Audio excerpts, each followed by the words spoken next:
Nigel, it's only been a few days since Leonard's departure. Does that suggest that it was a relatively straightforward decision to take on the challenge here? From my point of view, no. I had a good conversation with the owner. What day is it today? Thursday. We had a good conversation late last night. So obviously after the manager left, there was a decision to be made by the present owner. So we had a conversation. I've known Ihab for a fair bit, you know, and he's obviously decided to make a change. He gives me a phone call, and we end up having a conversation, and here I am now. After being out of the game since leaving Sheffield United last year, was it important for you to wait for the club who were the right fit? I think from my point of view, I've been in football since the age of 16. Obviously, I was a player, started at Tranmere Rovers. I had like 336 games as a player, 557 games when I was the physio at Scunthorpe United, and I had 574 games as a manager. So it's been full on. For the last 9 years, we've been in rented accommodation, if you like. We've been on a great journey since we left Scunthorpe United. Matt Dean's in the room now, so great memories, great conversations we had with Matt.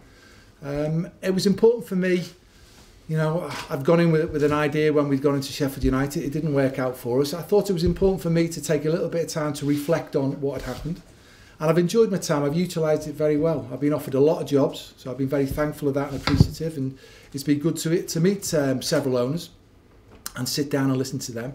But I've utilised my time well. I've gone and watched loads and loads of football. I'm a student of the game.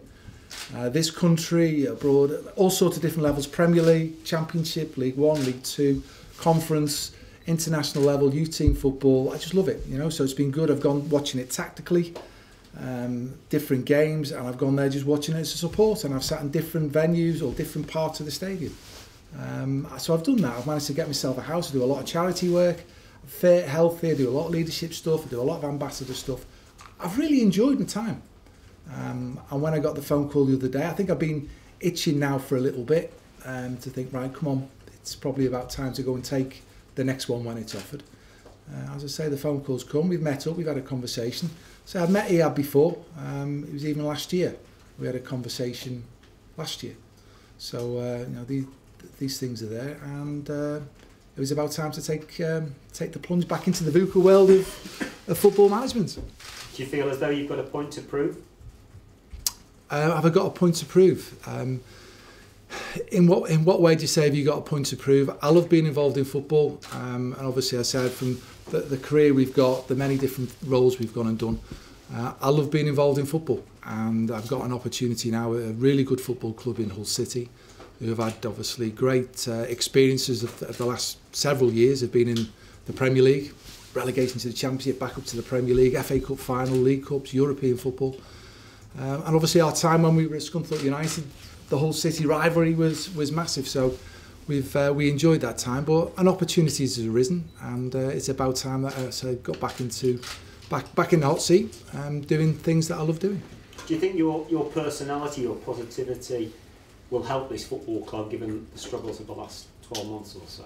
I think everybody's just got to pull together. I mean, I've been known. I mean, I am a positive guy. You know, I've done a lot of talking today as well. So it's the end of the afternoon, a lot of talking. But I'm a positive guy just by nature. And again, you just mentioned a thing there about have you got a point to prove? Listen, throughout my career, you get knocked down, you pick yourself up, and you go again. I've got a lot of resilience about myself. You know, just even on the playing career, you break that cheekbone, fracture that wrist, fracture the fingers, double fracture the spine, tore the patella tendon in the knee. So I've had a lot of injuries.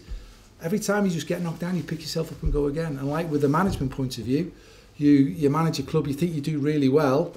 Sometimes it's not even about results, you do really well. So at Scunthorpe, for example, we move on, we go to Southampton, you lose your job at Southampton, thinking you've done a good job. You have to pick yourself up and go again. We go to Reading, you know, in the Premier League, realising things are going to change with the ownership issues. The owner leaves. We've got no money. We've got no money for the whole of the season. We haven't got any owners. Honestly, Reading was one of the proudest things that we did was actually keep the football club going. So many people might think it was wrong, but what we actually did behind the scenes, I'm very proud of. Because we played nine academy players in the Championship, and we allowed the club, having sold a lot of players, we allowed the club to keep ticking over before the new owners come in. And as everybody knows, when new owners come in, they normally want to bring their own manager in. So the unfortunate thing is when we've gone to Sheffield United, realising that we didn't achieve in the time frame that we thought we had what we wanted to go and do, which is a shame. But Chrissy Wilder's done a great job there now. They're flying high in the division, and I really do wish them well. How do you assess the situation here? Are the club in a relegation scrap, or are you looking more up the table? Well, at this moment in time, obviously the owners had to make a change because of the position we are in the division. And the position we are in the division is in a relegation battle. Now, we've got to change that round. We need to win games of football, but we've just got to focus on how are we going to win the games of football, that process. Obviously, for the foreseeable future, if we're level or in front or even behind in the last 10 minutes of a game, there's going to be a nervousness about us because of the late goals we've gone and conceded. That's going to take a period of time to change. The only way that's going to change is over a period of time not conceding in them dying minutes of a game.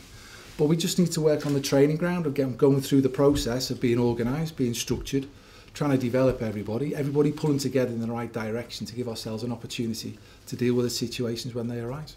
Do you think you'll need to change the squad around? Have you talked about possible strengthening in January with the window just around the corner? Excuse me, I've obviously done a lot of talking today, so it's meeting all the players. I mean, we've met the players for the first time this morning, so we met the staff, very early this morning, and everybody's responsible, everybody's accountable, everybody's got a role to play at our football club, and the important thing is all the staff trying to surround the players to get the best out of the players, to extract the best out of them. The players have got to extract the best out of themselves to go and perform. Will there be a change? This stage of the season, there's always the questions from all the players, am I staying, am I going? Am I going to get a contract for next season, am I not? There's always the question where, am I going to get transferred or not? The media speculation you see gets ramped up tenfold.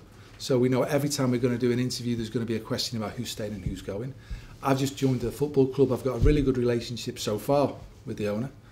And obviously we've got to make sure that we get the players the best as we can, functioning together as a team, that collaboration of everyone coming together. And then in January, is there an opportunity to then maybe strengthen, avoid people getting sold? That's what football's going to be, and that's the exciting part of football, where there will be movement. We'll have to wait and see what happens there. What's your overriding emotion today? I'm good. I'm excited to be back in. As I said, I've really utilised my time well. I've been offered a lot of jobs, so I said I've been very grateful for that, and I've sat there and I've just said, do you know what? I don't need to go and do that just at this moment in time. I've actually utilised my time. Recruitment is so important. We just touched on there. I've had a great opportunity to go and watch so many games of football, looking at the latest trends of what football is, trying to involve myself as a manager. And so that's been good. But I think it's about time you get back in the hot seat and you take the role that's been offered. It's a good football club. Hull City's a good football club. And already just by being here, I can see we've got very good people at Hull City. I know the supporters are going to be passionate. They want us to do well. I know there's been like at every football club, there's always going to be challenges that happen. We are where we are in the moment. That's why I'm sitting here, because there's been a change, because we're not in the right part of the division that we want to be. So there's things that aren't right, which we need to address and we need to move on. But it's like everything. You can't just like wave a wand and it happens overnight. We have to build the building blocks to get ourselves in the position to get that right.